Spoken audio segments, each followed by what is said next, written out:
Hello everybody. Today we're playing Resident Evil 5, so it's going to be a Resident Evil kind of weekend for probably the foreseeable future unless I can't get this recorded. But yes, we're going to be playing this in co-op with Glascoe, and the funny thing is he has no idea this was recorded. To be honest though, he did really good considering the controls in this were really funky at first. It's coming from a guy who platinumed this when the game first came out. This game is not the easiest to control unless you're used to it. To be fair, I had a little bit of Resident Evil 4 experience, so I was a little bit ahead of the curve, but I'm just going to tell you right now. We're not going to be watching all the cutscenes because I've watched them hundreds of times and he's watched them before, so we don't always want to watch the cutscenes. But, yeah, just so you know that ahead of time so you don't go in expecting we're going to be watching all the cutscenes. We're not. This is mainly just because I've always wanted to play a Resident Evil game, namely 5. I always wanted to play 5. In co-op, and I finally got the opportunity.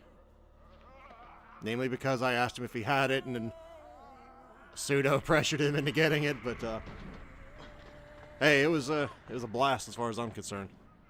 Also, yes, I'll be talking through the cutscenes because, like I said, I don't really care about the cutscenes. This is a Resident Evil game. The gameplay is kind of the strong point in my opinion. The story's not bad in this, but it's just kind of generic in every sense of the word. The boss fights are where the game really shines, though. I remember the boss fights being fucking great. And I mean great. But yeah, we're going to be doing one stage per day. So today's going to be stage 1-1. I think we played through stage 2-1 yesterday, so I got like a month saved up for Fridays, man. Oh yeah, we're probably going to hopefully be recording more tonight, so I'm going to be way ahead of the curve. It's going to be sweet. It didn't take long after the fall of the Umbrella Corporation for their bioweapons to To be honest, I almost wanted to skip this anyway, because you might have noticed during the get ready screen, I had stuff already, because I'd watched this all before, quite literally like 15 minutes before, so I was like, yeah, okay, we'll skip it, I don't really want to watch this anyway. Oh, so here we go! So, for people who have never played Resident Evil 5, it's a lot like Resident Evil 4, except you have a partner that's not Ashley Graham. So, This is Kirk. Chris, Sheva, can you read me? Chris here, coming in loud and clear, Kirk. Yes, we read you. There's a black market weapons deal going down in Kijuju. That's where Irving will be. The Alpha team has already infiltrated the area, and you will be going in as backup. Rendezvous with your contact at the butcher's shop. You can gear up and get briefed on the mission there. Watch your backs. Roger that. Copy. Over and out. so in the beginning, yeah, they're not trying to kill us right from the get-go. It's kind of reminiscent of 4, except 4 didn't hold the illusion quite as long as 5 did. Except 5, it's kind of a lot worse when they mob you, because you have 2 people, that's why. Makes for some pretty epic moments too. I have no idea what he says. Do not ask me to translate that. I'm assuming he said get off the streets. Considering everybody's off the streets. Okay, I know where they sent them. I know where he sent them, but I don't want to spoil yet. Excuse me. So, just me and Glasgow in the middle of virtual Africa. Or Middle East. Is this Africa or the Middle East? I want to say we're in Africa, but I don't know that. I should know more about the location of where our characters are, but I don't.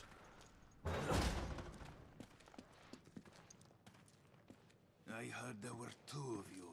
Where's your partner? Good, you're both here. Come.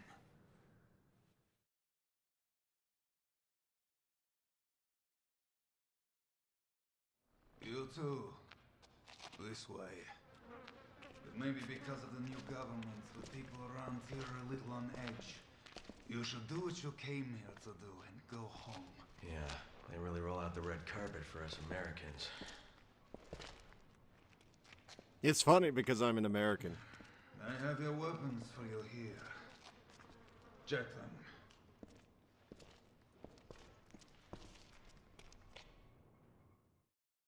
Okay, so if you weren't like me and already had a weapon, this is where you get your weapon. Excuse me.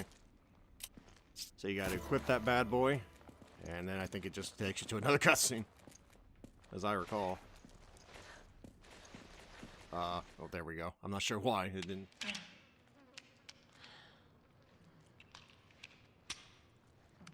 Destination coordinates? Town square's up ahead. Go through there. Alpha team's waiting at the deal location. Good. What do you know about Ouroboros? Mostly just rumors. Something about visions of a doomsday project. Doomsday sounds about right, and apparently it is no rumor. You're kidding, right? You must find a man named Irving. He is our only lead.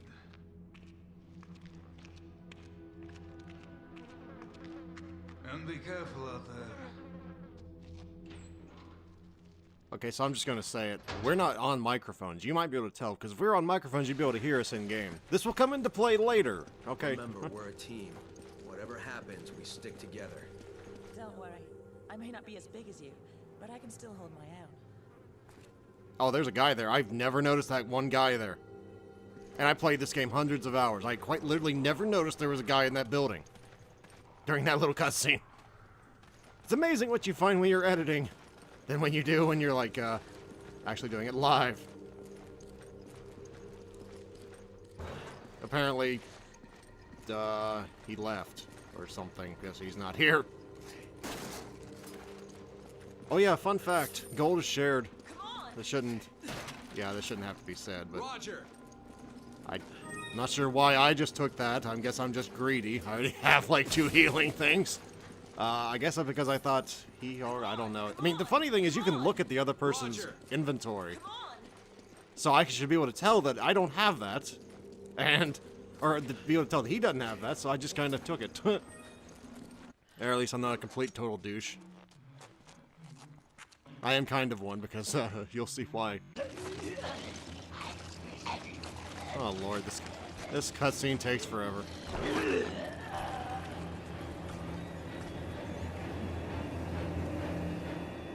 That didn't take nearly so long as I remembered it, but did that just cut?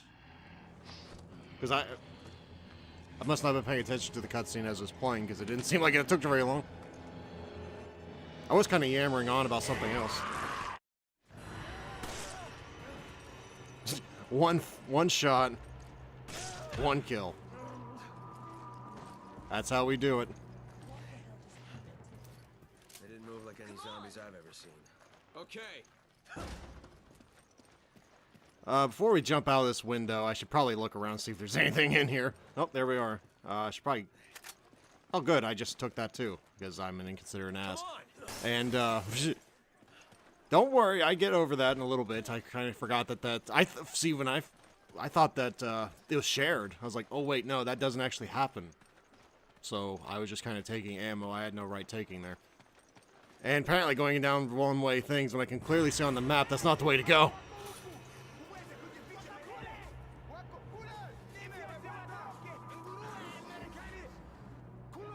And now we run.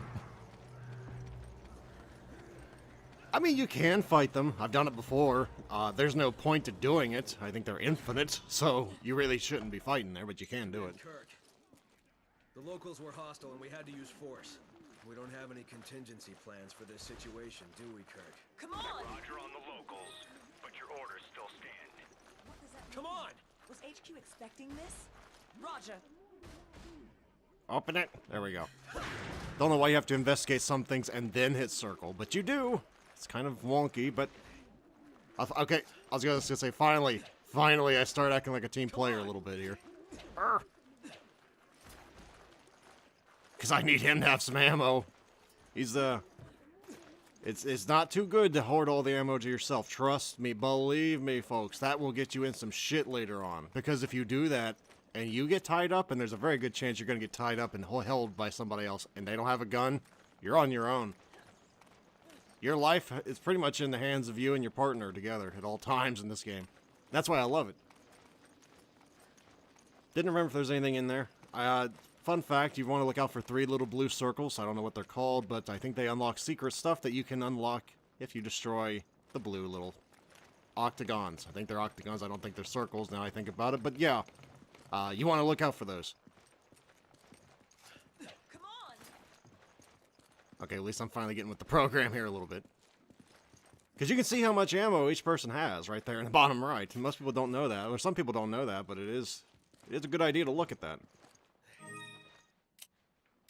Of course, this is usually a lot easier when you have, you know, voice comms. I'm spoiled. I used to play with the guy that we were on mic the whole time. It made the game really too easy, honestly. I always liked the whole chaotic, well, I guess we're just going to work together not knowing what each other's doing. Oh, we're getting to the good stuff now. We're getting to the good stuff now, boys and girls. This is where hilarity is going to occur. Primarily due to my own fault. I'm just going to tell you that. This is my fault this happens.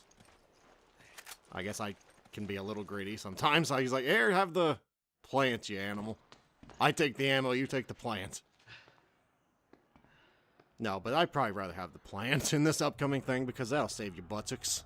More than the bullets will.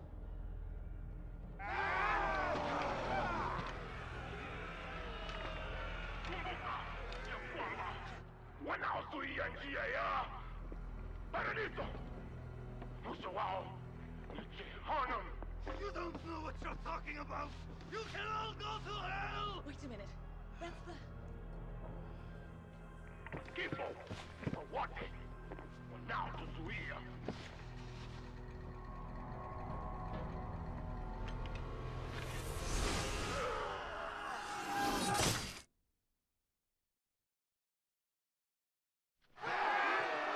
That's no way to get ahead in life. I had to say it. I had to say it. It was a good one, too. I will not apologize for that.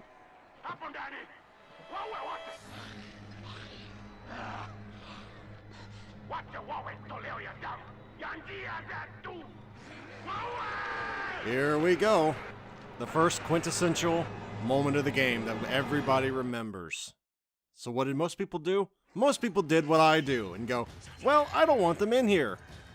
I'm gonna do this. Unfortunately, I hadn't noticed that Glascoe kind of jumped out the window. So, whoopsie doodles. So, this is kind of like the opposite of what you should be doing.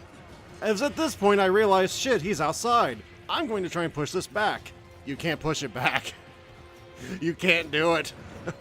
Oh, I was like, okay, maybe I can push it back now that it's fully there. Oh, no. Shit. I'll just try and figure out, oh, can I get out from this side? No. Fuck. Well, I've done it now. So I was like, well, I guess I'll just kind of like try and shoot through the bars because I don't know anything else I can do. Because I kind of pooped the bed there. It's but yeah, most people don't do that, but it was a kind of a breath of fresh air. That, it was just kind of funny that you just don't see that often, that someone accidentally screws the other person over. I got a really good laugh out of it. Glascoe said he did too, so it was just kind of one of those. It was great. You're also going to notice I love doing punches. That was my favorite thing to do in Resident Evil 5. It has not changed. Punching somebody in the face with a straight is just so satisfying. You'll never get me to stop doing that. I'm just telling you now. You'll never get me to stop. Also, as you might be able to tell, when someone's caught, you can go over and hit the teammate button, and then you can, well, do this. Also works if they die. Kurt, come in. The locals are hostile. The gate is sealed, and we're trapped. We need backup, and we need it right now. Roger that. Just sit tight. I'm on my way. Did you hear that, Sheva? Help's on the way. And this is usually the point where we go, let's get the hell out of here. At least my old teammate did, so I was like, okay, I'm just gonna try and communicate this. We gotta get out of here.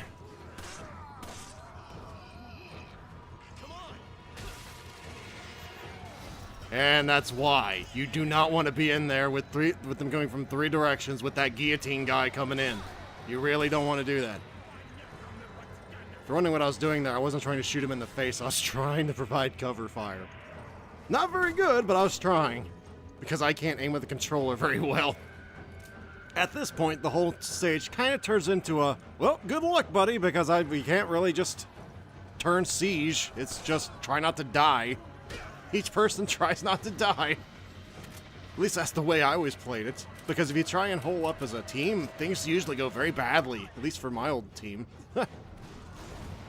I was trying to get that thing off of him, try and get him some breathing room down there, while I remain on the high ground until I realize, shit, this high ground sucks, bro. Basically, the one thing you should try and make sure is you don't get hit by that axe. If you get hit by that axe, it doesn't... I think it's an instant danger, which means you are basically, for all intents and purposes, dead. It's kind of like being in Last Stand in Modern Warfare, but someone can actually revive you. You really don't want to get hit by that. So you'll see that's my #1 priority in pretty much everything in Public Assembly, and Mercenaries United, and in this. I have so much trivia for this game, I cannot possibly hope to get through it all. In fact, I'm just kind of not really telling you anything about trivia right now. I should really heal him, by the way. I'm not doing that for some reason, but I really should. I'm just, for some reason, trying to kill that guy, which really is not a wise thing to do right now, considering I get the, yeah, that right there.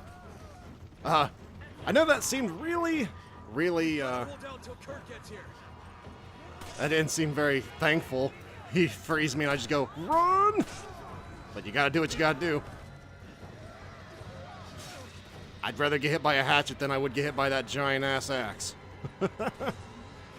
You gotta take these small wins when you can get them. Fun fact, if you're by your teammate, you heal both of you when you use one of those, so really worth doing if you can find the time for it. That's why you don't want to get hit by that.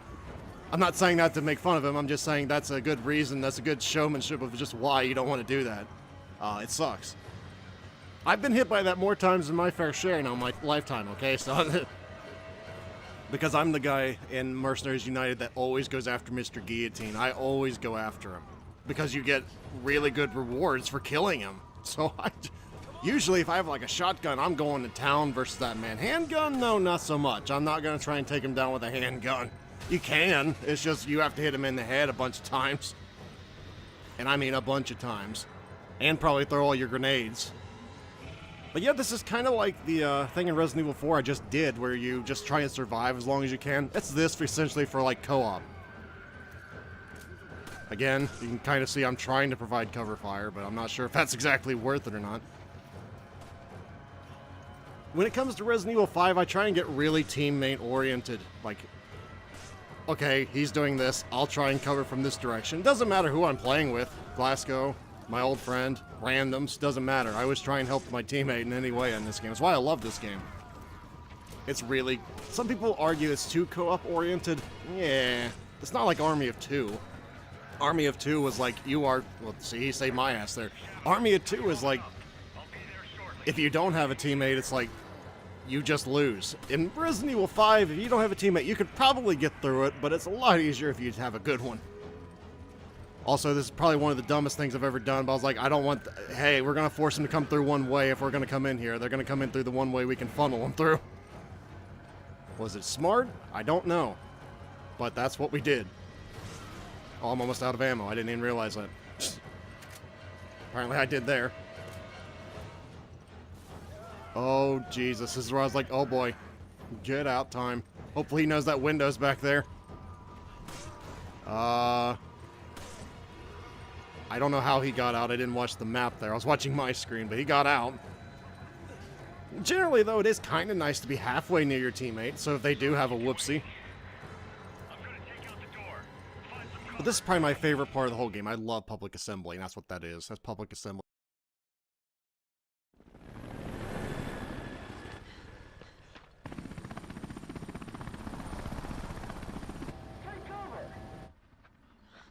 I wasn't down there. I was up on the building.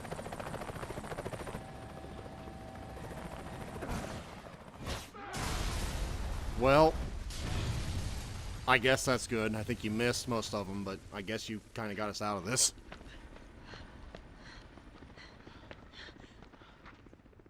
Well, that's about it. I think. Yep, that's about it. Yay! S rank, yay! Because I played this game hundreds of hours. That's, I mean, that was really good. That was fun. So yeah, we're gonna be having more Resident Evil 5 in the future, co-op edition, possibly even Freedom of Mercenaries United if Glasgow wants to play. If not, I'll do a solo. But yeah, fun fact: you can upgrade your guns by going to Organize, then R1, and it's really, really worth it to do so. I usually go on the M92F and get the critical first because I love my headshots. I love them. They're kind of a double-edged sword, though, because you don't get a punch if you do that. Well, either way, I really like the critical, so I always go with that first and then firepower. I always upgrade my pistol first, and then my shotgun. But that's going to be it for today, everyone. Hopefully, I will see you next time, and we're going to 1-2. Until then, everybody.